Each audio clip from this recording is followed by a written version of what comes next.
তবে তোমাদের দিকে বাংলাদেশের ভবিষ্যৎ তাকিয়ে আছে।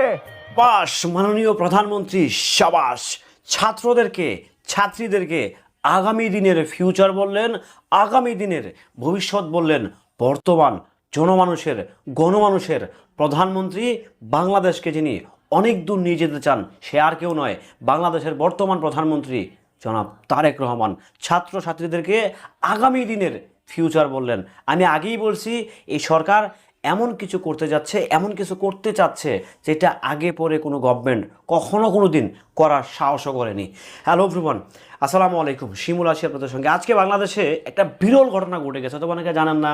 যারা হচ্ছে আর্জেন্টিনার ব্রাজিলের খবর রাখেন, তারা আসলে বাংলাদেশের ফুটবলের সম্বন্ধে খবর রাখেন না বলেই চলে।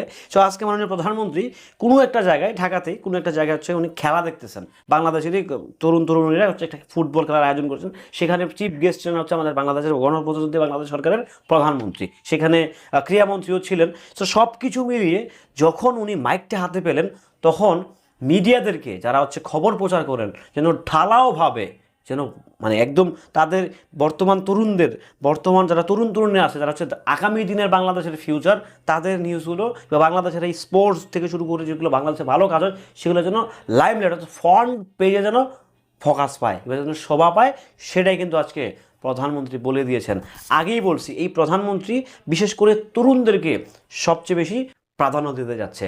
দেখেন, আমাদের দেশে আসলে বেসিক্যালি আমরা আর্জেন্টিনা ব্রাজিল নিয়ে মারামারি করি, পর্তুগাল, স্পেন, জার্মানি, এগুলো নিয়ে আমরা মারামারি করি। বাট আমাদের দেশেও যে খুব সুন্দর সুন্দর খেলা আছে, যেগুলো আমরা জানিও না। আমরা আমাদের জাতীয় খেলা কি আমরা অনেকে জানিও না। হয়তো ওই যে 2 এর কিংবা 3 এর কিংবা 5 এর বই পড়ছি যে জাতীয় খেলা আসলে ওইটা হাডুডু, বাট তারপরে আর আমরা বুঝি নাই যে আসলে একটা ইন্টার ফার্স্ট ইয়ার কিংবা ইন্টার সেকেন্ড ইয়ার যা কি ধরেন না কেন, স্পোর্টসের বাইরে গেছে বলতে পারো না যে জাতীয় খেলা কি।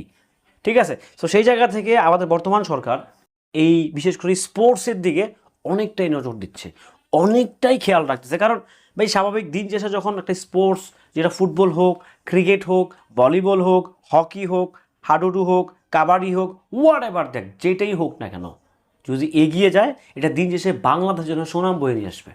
সিম্পল, এটা দেশের জন্য সুনাম বয়ে নিয়ে আসবে। আর সেই জন্যই কিন্তু বর্তমান সরকার তরুণদেরকে, অর্থাৎ যারা টকবোকা যুবক আছেন, তাদেরকে বেশি প্রাধান্য দিচ্ছেন, তাদেরকেই সবচেয়ে বেশি প্রায়োরিটি দিয়ে সামনের দিকে এগিয়ে যাওয়ার সুযোগ করে দিতে যাচ্ছেন। উনি বেশ কয়েকটা সেক্টরে অলরেডি যারা হচ্ছে প্রাইভেটভাবে ইয়ে করতে চাচ্ছে, সরকার লোন দিচ্ছে তাদেরকে। So this is amazing, this is great.